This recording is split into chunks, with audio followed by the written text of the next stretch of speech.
चांदनी पेड़ का आखिरी फूल कहते हैं। हर कहानी में एक सच छिपा होता है और हर सच में एक कहानी।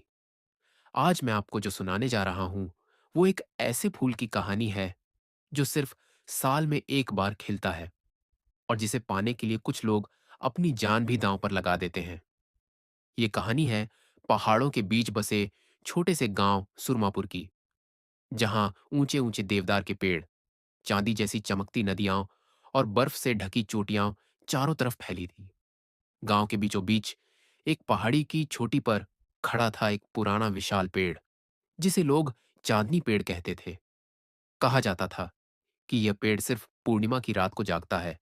उसकी पत्तियां चांदी की तरह चमकने लगती हैं और सबसे ऊपर एक जादुई फूल खिलता है। वो फूल इतना शक्तिशाली था कि किसी भी बीमारी को ठीक कर सकता था। लेकिन इस बार उस फूल के खिलने का दिन आया और फूल गायब हो गया। गांव में हलचल मच गई, क्योंकि उसी फूल पर टिकी थी गुड़िया की मां की जान। गुड़िया एक 10 साल की मासूम लेकिन बेहद बहादुर लड़की, जिसके बाल रात की तरह काले और आंखें सुबह की ओस जैसी चमकदार थीं। उसकी मां महीनों से बीमार थी और गांव के बुजुर्ग वैद्य ने कहा था, अगर इस साल का फूल नहीं मिला तो शायद अब कोई चमत्कार भी काम न करे। गुड़िया ने अपनी छोटी मुट्ठियां भींच ली और ठान लिया कि वो फूल ढूंढ कर लाएगी। लेकिन अकेले नहीं, उसके साथ थे उसके दो दोस्त, सोनू चालाक और फुर्तीली भूरे रंग की गिलहरी, जो किसी भी पेड़ पर चढ़ सकती थी और हर चीज की खुशबू पहचान लेती थी।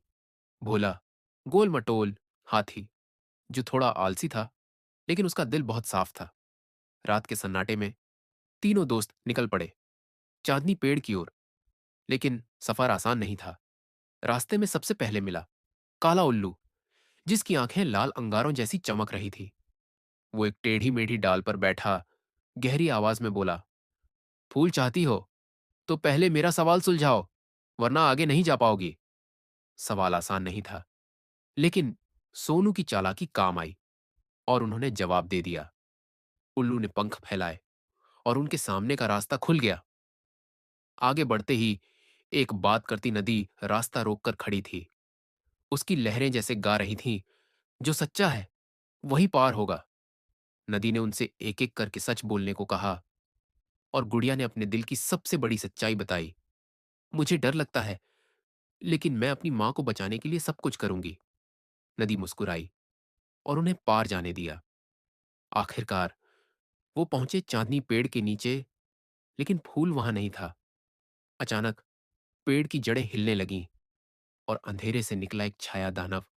वो फुसफुसाया, फूल की तलाश में आए हो तो अपनी सबसे प्यारी चीज छोड़ो। गुड़िया ने कांपते हाथों से अपनी मां का दिया हुआ लाल दुपट्टा आगे रख दिया। दानव ने फूल उनकी ओर बढ़ा दिया और अगले ही पल गायब हो गया। गुड़िया गांव लौटी। फूल से उसकी मां ठीक हो गई और चांदनी पेड़ फिर शांत हो गया। लेकिन गुड़िया जानती थी कि अगली पूर्णिमा पर यह सफर फिर से शुरू होगा। कभी कभी असली ताकत हमारे डर को हराने में होती है, और यही था चांदनी पेड़ का आखिरी फूल का सच